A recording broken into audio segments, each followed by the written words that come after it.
Good morning everybody. 2nd of January 2023 আর সকাল 11:30 থেকে blog start করছি। আমার নাম সাগরিকা, চ্যানেল নাম সাগরিকা ডায়েরি, তোমরা জানো। আবার ইন্ট্রোডিউস করে দিলাম আর কি নিজেকে। তো আমার ব্লগসগুলো দেখতে যদি তোমাদের ভালো লাগে, মেক শিওর চ্যানেলটাকে সাবস্ক্রাইব করো, ভিডিওটাকে লাইক করো, শেয়ার করো অ্যাজ মেনি অ্যাজ পসিবল। তোমাদের মধ্যে অনেকে বলছিলে যে আমার পাখিগুলোকে তোমরা দেখতে পাচ্ছ না, তো আজকে ভাবছি ওদের সঙ্গে আরেকবার তোমাদের দেখা করিয়ে দিই, কারণ আমি না দেখালে অবভিয়াসলি তোমরা দেখতে পাবে না। তো তোমরা যে ওদের খোঁজ করছো এটা জেনেই আমার ভীষণ ভালো লাগছে। তো সেই জন্য চলো ওরা কি করছে না করছে একটু দেখিয়ে দিই তোমাদের।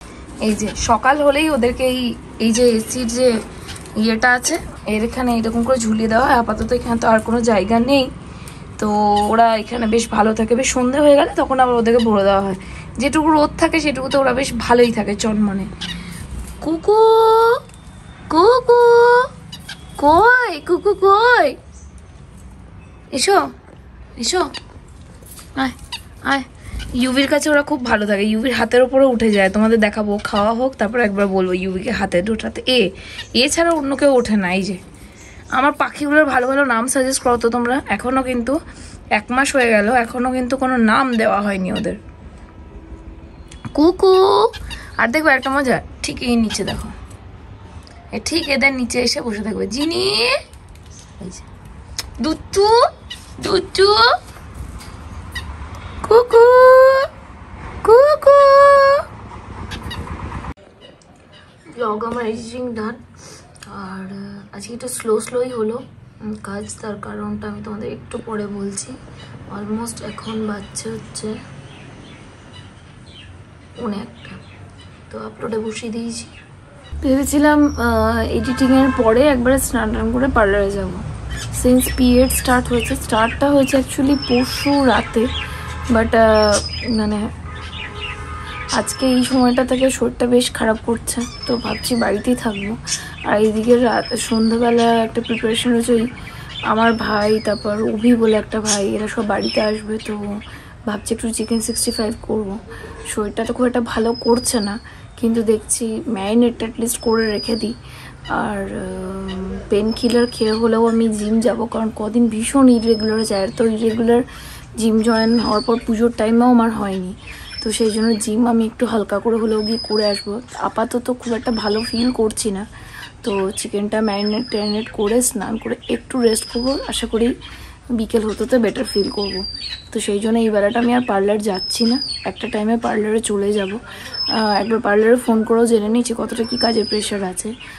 2-3 জন ক্লায়েন্ট, তাদের কাজ ওরা অলরেডি করছে। খুব চাপ পড়লে হয়তোবা আমাকে যেতে হবে। তো চলো, তোমাদের অনেকবার চিকেন 65-এর রেসিপি দেখিয়েছি, আজকে একটু শর্টকাটে চিকেন 65 করব। তো তার জন্য কি করছি একটু হালকা করে তোমাদের দেখে দিচ্ছি।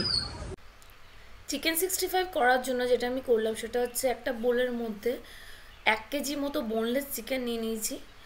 মোটামুটি ছোট ছোট টুকরো, মানে চিলি চিকেনের সাইজের টুকরো করে কেটে নিয়েছি। এর মধ্যে আমি দিয়ে দিলাম এবার 2 থেকে 3 চামচ পেঁয়াজ বাটা, একটা বড় চামচের আদা বাটা, আর 2 টেবিল চামচ আমি এখানে ইউজ করলাম রসুন বাটা। তার সাথে দিয়ে দিলাম 2টো ডিম,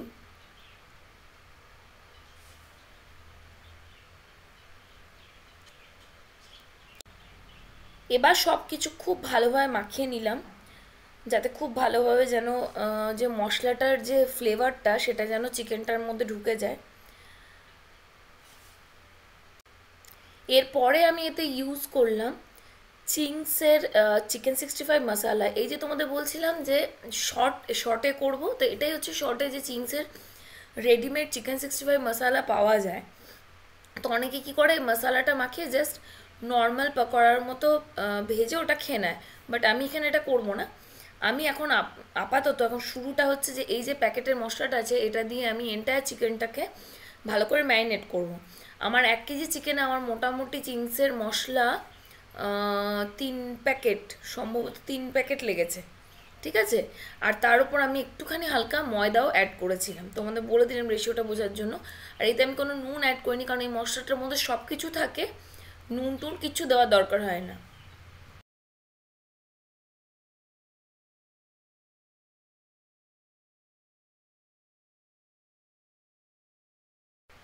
এটার সাথে আমি কিছুটা কারি পাতা দিয়ে দিলাম। এখানে আমার কাছে কিছুটা ভেজে রাখা কারি পাতা ছিল, তোমাদের কাছে কাঁচা কারি পাতা থাকলে তোমরা ওটাই দিও। ভেজে রাখা কারি পাতাটা নষ্ট করবো না বলে ওটা আমি ওপর থেকে দিয়ে দিলাম। একই ব্যাপার, ফ্লেভারটা সেমই আসে। আর দিয়ে এটাকে খুব ভালোভাবে মাখিয়ে নিলাম। দিয়ে আমি এটাকে ম্যারিনেট করতে মোটামুটি ফ্রিজে ভরে দিলাম। সন্ধ্যাবেলা খাওয়া হবে সেই জন্য সকাল দিকটায় ম্যারিনেট করেছি।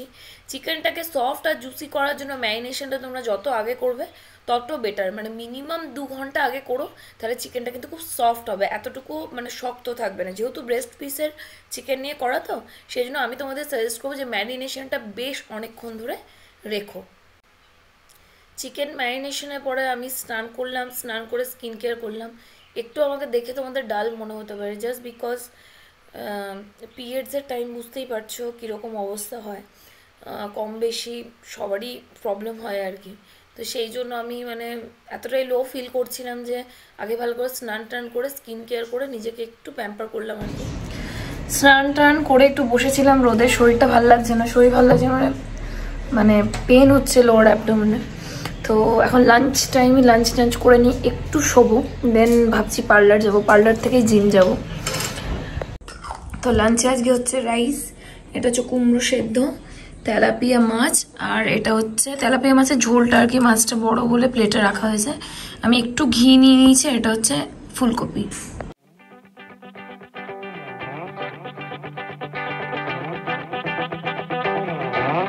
I am all set to go for my gym. যদিও পেটে একটু ব্যথা রয়েছে, তো মানে পেটের কোনো ওয়ার্কআউট আজকে করবো না। আমার রুটিনে আজকে চেস্ট আছে, অ্যাবস আছে আর কার্ডিও আছে। তো চেস্ট আর কার্ডিও করে চলে আসবো। কার্ডিওটা হালকা করবো যাতে আমার পেটে কোনো মানে বেশি ওয়ার্কআউট না হয় আর কি। বাট একটু তো করবোই, নইলে কেমন কেমন মানে যেহেতু রেগুলার জিম যেতে পারিনি কদিন থেকে, কেমনই একটা ফিল হচ্ছে। করে টোরে নিয়ে এসে বাড়িতে বানাবো হচ্ছে চিকেন 65। আর ততক্ষণে ভাইরাও চলে আসবে ওদের কাছ থেকে, তো বেটার হবে আর কি। আমি ওই 45 মিনিটস 1 আওয়ার মতো ওয়ার্কআউট করবো। ডার্ক চকলেটটা খেলাম বলে অনেকটা রিলিফ। আমার জেনারেলি পেন হলে আমি ডার্ক চকলেটটা খাই, যেটা কিন্তু আমাকে ভীষণ হেল্প করে। তো চলো জিমে যাই, ওয়ার্কআউট করি। নিউ ইয়ার নিউ রেজলিউশন তো বলবো না, আমি যে পুরনো রেজলিউশনে ছিলাম সেটাতে স্টিক থাকতে চাই, কারণ সেটাতে আমি খুব ভালো আছি। তো রেজলিউশন বলে কিছু সেট করিনি। আমার রেজলিউশন একটাই, যে যেটা আমি ধরে রেখেছিলাম বা যেটাতে আমি আছি সেটাই যেন আমি রাখতে পারি, এবং তার থেকে যেন বেটার কিছু করতে পারি।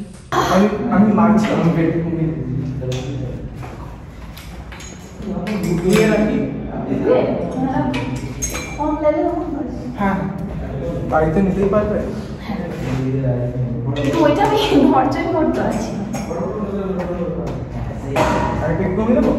না, আরেকটা বাড়ালো ক্ষতি। আচ্ছা, একবার দেখে নাও যে এরকম শোল্ডারটা। হ্যাঁ ঠিক আছে, ঠিক আছে। এনে এই যে কিন্তু 90 ডিগ্রিতে এসে থেমে যাবে কিন্তু, ঠিক আছে? হ্যাঁ, নিয়ে এরকম এরকম এরকম একটা রোটেশন থাকবে। এই জায়গাটা সেটা বলছি না, আরেকটা বাড়ানো যাবে না। ঠিকঠাক করে করলে এটাই ঠিক আছে। দেখো এটা ঠিক আছে, ঠিক আছে। এটা বেশি বেশি কিছু এতটা রাখো তোমার শোল্ডারটা, এলবোটা এটা তোমার লাস্ট পজিশন, ঠিক আছে? এবার নাম আসবে যখন এরকম আসবে, মানে শোল্ডার এলবোটা কিন্তু ঢুকবে না, এলবোটা কিন্তু বাইরের দিকে থাকবে, ঠিক আছে? ওয়েট ট্রেনিং হোক বা কার্ডিও, প্রপারলি করাটা ইজ ভেরি ভেরি ইম্পর্টেন্ট।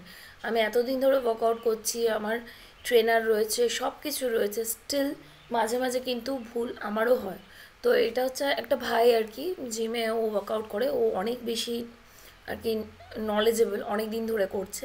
তো আলী ওই টাইমটাতে মনে হয় ওপরে ছিল, আলী এখন আমার ট্রেনার, কিন্তু ও আমাকে একটু দেখিয়ে দিচ্ছিল। এবং প্রপারলি করাটা ভীষণ ভীষণ দরকার, ওই জন্য ওই পার্টটা আমি তোমাদের দেখালাম। যারা ওয়ার্কআউটে নতুন ঢুকবে, ওয়েট ট্রেনিং করবে বা কার্ডিও যাই করবে, চেষ্টা করবে কটা রেপিটেশনে করছি that is not important. Important হচ্ছে যে যেটা তুমি করছো সেটা কতটা ভালোভাবে করছো। মোটামুটি অগস্ট থেকে জয়েন করার পর 4-5 মাসে কিন্তু এই নলেজটা আমারও হয়ে গেছে যে proper workout is very important, তবেই ওটা গিয়ে তোমার বডিতে কাজ দেবে। আর আরেকটা কথা বলে রাখি, মেয়েদের জন্য বিশেষ করে বলে রাখছি, অনেকেই মেয়েরা এটা ভাবো যে ওয়েট ট্রেনিং করলে নিশ্চয়ই ছেলেদের মতো মাসেল টাসেল হয়ে যাবে, বাট না। আমি একটা কথা বলি, আমি কিন্তু রীতিমতো ওয়েট ট্রেনিং করছি এবং ডে বাই ডে যত ডে মানে বাড়ছে তত কিন্তু আমার ওয়েটটাও বাড়ছে। আমার ওয়েট ইন দ্য সেন্স, আমি যে ওয়েটটা নিয়ে ওয়েট ট্রেনিংটা করি, ওয়েটের ক্যালকুলেশনটা বাড়ছে, মানে 5 কেজি থেকে 10 কেজি, 10 কেজি থেকে 15 কেজি, 15 থেকে 25, এইভাবে। বাট আমি আমার বডির মধ্যে সেরকম মানে সেই মেল টাইপ কোনো চেঞ্জেস দেখছি না, এটা হবেও না। এই কি, তোমরা যদি নিজেদের বডিটাকে টোন করতে চাও সেটা কিন্তু ওয়েট ট্রেনিংয়ের মাধ্যমেই হবে, তার সঙ্গে কার্ডিও তো রয়েছে। সো এই মিথটা একদম মাথা থেকে ভেঙে দাও যে, মানে মাথা থেকে সরিয়ে দাও যে ওয়েট ট্রেনিং করলে মাসেল গেন হবে, ছেলেদের মতো বডি হয়ে যাবে, একদমই না। কারণ মেয়েদের বডি টাইপটাই ওরকম না যে তোমার বডির মতো ওরকম মাসেল গেন হবে, ঠিক আছে? এটা আমি অনেক রিসার্চ করে দেখে তোমাদের বলছি, অনেকের সাথে কথা বলেও আমি এটা বুঝতে পেরেছি। ওয়েট ট্রেনিং করলে তোমার বডি টোনড হবে, প্রত্যেকটা মানে বডি পার্ট শেপে আসবে এবং দেখতে তোমাকে আরও সুন্দর লাগবে। সো ওয়েট ট্রেনিং করো, ওয়েট ট্রেনিং করাটা কিন্তু সত্যি খুব ভালো। আর একটা জিনিস নিয়েও তোমাদের আমি একটু অ্যাওয়্যার করছি, যাদের পিরিয়ডস যখন হচ্ছে সেই টাইমটাতে চেষ্টা করবে যে পেটের কোনো ওয়ার্কআউট যাতে না করো, অ্যাবসে কোনো ওয়ার্কআউট যেন না করো। এইসব ব্যাপারে সবাই সবসময় খুলে কথা বলতে চায় না, বা র্যাদার অনেকেও বলে, কিন্তু পেটে অনেক রকম চাপ পড়ে, সেই জন্য পিরিয়ডসের টাইমে কিন্তু পেটের কোনো ওয়ার্কআউট করা উচিত না। আমার জানো পিরিয়ডস চলছে এই সময় আমি যেটা করলাম, আমার আজকে রুটিন আছে, আমার রুটিনে যে চেস্ট ছিল আর কার্ডিও ছিল, তার সঙ্গে অ্যাবসও ছিল, বাট আমি অ্যাবসটাকে বাদ দিয়ে দিয়েছি। চেস্ট করলাম, কার্ডিও করলাম, দেন আমি বাড়ি চলে এসেছি। তাহলে কী হলো, আমার পেটের ওপর কোনো চাপ পড়লো না। তো এই কিছু কিছু জিনিসগুলো একটু মাথায় রেখো, কারণ human body is very sensitive, একটু এদিক থেকে ওদিক কিছু করে নিলে কিন্তু তিলকে তাল হয়ে যেতে পারে। তো সেই জন্য এটাও তোমাদেরকে আমি বলে দিলাম। আর এতদিন পরে এই এক্সপিরিয়েন্সটা গ্যাদার করতে পেরেছি বলে আমি শিওর বলেই তোমাদের সঙ্গে এত কিছু শেয়ার করছি।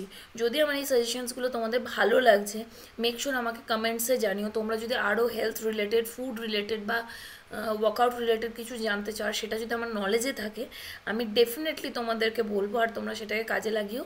আর প্রত্যেকটি মেয়েকে বলবো যে জিম যেতে হবে এমন কিছু ব্যাপার না, বাট চেষ্টা করো কিছু না হোক মিনিমাম ওয়ার্কআউটটা বাড়িতে হলেও করার, to stay fit, to stay healthy.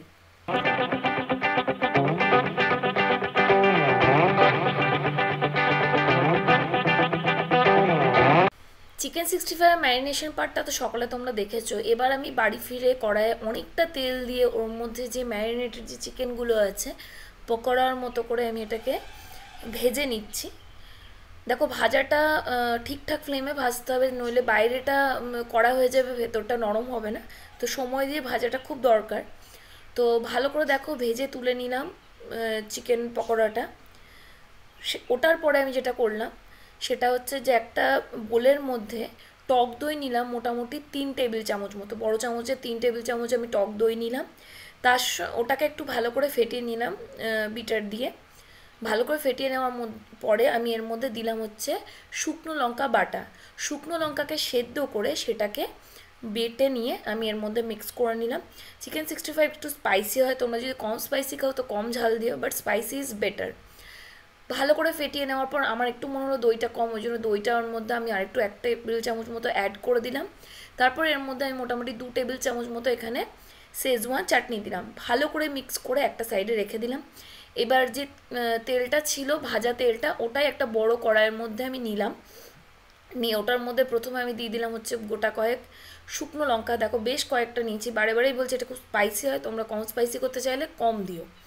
তারপর আমি এর মধ্যে দিয়ে দিলাম বেশ কিছুটা কারি পাতা। কারি পাতা ছাড়া চিকেন 65 জাস্ট ইম্পসিবল। তার সঙ্গে দিয়ে দিলাম সর্ষে। খুব ভালো করে নাড়াচাড়া করে নেওয়ার পরে আমি এর মধ্যে দিয়ে দিলাম হচ্ছে 2 টেবিল চামচ মতো আদা কুচি। খুব ভালো করে কুচানো আদা আমি এর মধ্যে মিশিয়ে দিলাম, ভালো করে নাড়াচাড়া করলাম। নাড়াচাড়া করে নিয়ে আমি এর মধ্যে অ্যাড করলাম একটা বড় টেবিল চামচের, না সরি 1.5 টেবিল চামচ মতো আমি এর মধ্যে রসুন কুচি দিলাম। রসুন কুচিটাকেও খুব ভালো করে নাড়াচাড়া করলাম। আর এন্টায়ার প্রসেসটা করার সময় আমার গ্যাসের যে আঁচটা সেটা কিন্তু একদম হাই ফ্লেমে ছিল, ফ্লেম কমালে কিন্তু হবে না, কারণ এটা একটা ভাজা ভাজা টাইপের হবে আর কি। এরপর এর মধ্যে আমি দিয়ে দিলাম কিছুটা পেঁয়াজ কুচি, পেঁয়াজ কুচিটা আমার একটু কম ছিল, ওই জন্য আমি কিছুটা লম্বা কুচি পেঁয়াজও এর মধ্যে অ্যাড করে দিলাম, কারণ আর সময় ছিল না ছোটো কুচি করা। তোমরা প্রথমে যেটা দেবে সেটা একটু ছোটো কুচিই দেবে আর কি। দেখো খুব ভালো করে নাড়াচাড়া করে এটাকে একদম ভাজা ভাজা করে নিলাম। ভালো করে ভাজা ভাজা করে নেওয়ার পরে আমি এর মধ্যে অ্যাড করব যে মিক্সচার দইটা যেটা বানিয়েছিলাম ওইটা আমি অ্যাড করব, এবং এই পর্যাতেও কিন্তু আঁচটা হাইয়েই থাকবে এবং এটাকে খুব ভালো করে আমি কষিয়ে নেব। আমি এটাকে ততক্ষণ কষাবো যতক্ষণ দই থেকে তেলটা ছেড়ে না যায়, সুন্দর একটা লাল কালার চলে আসবে। সেই পর্যায়ে আমার যে ভেজে রাখা যে চিকেনটা আছে আমি এর মধ্যে অ্যাড করে দেবো। অ্যাড করে হাই ফ্লেমে এটাকে আমি মিক্স করব। খুব ভালো করে মিক্স করার পর যেটা আমি করবো সেই ক্লিপটা আমি নিতে ভুলে গেছি, গোটা গোটা কিছু ক্যাপসিকাম কেটে রাখা আর গোটা গোটা কিছু পেঁয়াজ কেটে রাখা দিয়ে ভালো করে খানিকক্ষণ 5 মিনিট মতো মিক্স করবো, এটা কাঁচা কাঁচাই থাকবে, দিয়ে এটাকে আমি নামিয়ে ফেলবো। তোমাদের বলেছিলাম আজকে ভাই অভিয়েরা আসবে, তো চিকেন 65টা এতক্ষণে হয়েছে। সবার কাছে বাড়ি বাড়ি আমি রিভিউ নেবো, কারণ আমি কুক, ঠিক আছে, আমার রিভিউ নেওয়াটা বানতে হয়, এটা আমার জন্মগত অধিকার। হ্যাঁ, তো ফার্স্টে অভি থেকে শুরু করি, তারপর বাকি সবার কাছ থেকে শুরু করবো আর কি, মানে সবাইকে বলুন sir.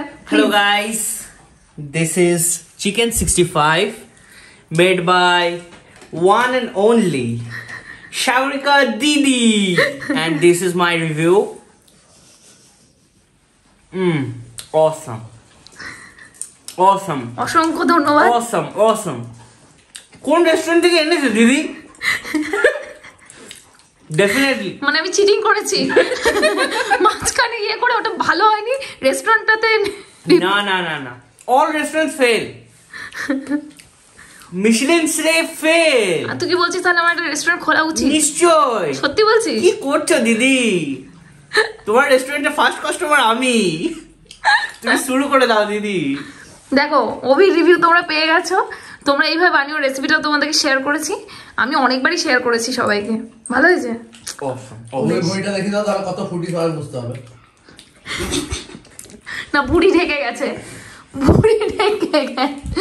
I am a very foodie person and this is my আর ফুডি পারসনরা কিন্তু রিভিউটা ঠিকঠাক দেয় একদম, যারা খেতে ভালোবাসে তারাই কিন্তু রিভিউ ভালো দেয়। নিশ্চয়ই তাই না? বেশ, এবার ভাইয়া স্বপ্নমের দিকে। তো অভি যেরকম বলছিল সেম কপি পেস্ট করে নাও, আর আমি শুধু এটা রাখবো যে দারুণ হয়েছে, সত্যি করেই ভালো হয়েছে। আর কিছু ও বলে দে, আমাকে আরো কিছু বলতে হবে, আমি মানে খেতে চাইছি তো আমি অত কথা বলবো না, আমাকে খেতে দে। তোমার রেসিপি মানেই ভালো, নতুন করে নাম কি করো? আর কেকটা নিয়ে বলেছে নাকি কেকটাতে আমি চিটিং করেছি, আমি দোকান থেকে কিনে এনে দিয়েছি, আমি আদৌ সত্যি সত্যি করেছি কিনা সেটা নিয়ে ওর কোনো একটু ডাউট আছে। কালকে কেকটা রিভিউ স্যার প্লিজ একটু। ডেফিনেটলি কালকের কেক, আজকে চিকেন 65। ওফ দিদি, আমি আবার কালকে আসছি। আয়, আমি অন্য আরেকটা কিছু করে খাওয়াবো তোকে। সবাই মিলে আনন্দ করে খাবার টাবার খেলাম। খাবার বলতে চিকেন 65ই খেয়েছি, আর স্যুপটা খাওয়ার মতো পেটে জায়গা নেই। ওরা বললো ডিনার আর কিছু করবে না, তো আমারও চিকেন 65 খাওয়া গেলে আর কিছু খাবো না। 11:30 বাজছে, ভাইরা বাড়ি চলে গেছে, আর আমি দেখলাম ইন দ্য মিন টাইম ব্লগটা এন্ড করে দিই। রেসিপিটা ট্রাই করো অবশ্যই, অনেকবার দেখিয়েছি, আজকে একটু শর্টে দেখিয়ে দিলাম, এবং খুব শর্ট এবং খুব সিম্পল। সবার তো ভালো লেগেছে, আশা করি তোমরা যদি এইভাবে ট্রাই করে খাও আশা করি তোমাদেরও ভালো লাগবে। আর এরই সাথে আজকে ব্লগটা বেশি লম্বা না করে তোমাদের কাছে বিদায় নেব। তোমাদের যদি আজকের ব্লগ থেকে কিছু ভালো লেগে থাকে, মেক শিওর চ্যানেলটাকে সাবস্ক্রাইব করো, ভিডিওটাকে লাইক করো, শেয়ার করো অ্যাজ মেনি অ্যাজ পসিবল নিজের ফ্রেন্ডস, নিজের ফ্যামিলির সঙ্গে। শরীরটা খুব একটা ভালো নেই বলে আজকে হয়তো কন্টেন্টটা খুব একটা বড় হয়নি, বাট যেমন থাকবে যা থাকবে তোমরা তো আছোই সাথে, থাকবেও জানি খুব ভালো করে। তো চলো দেখা হচ্ছে নতুন ব্লগে।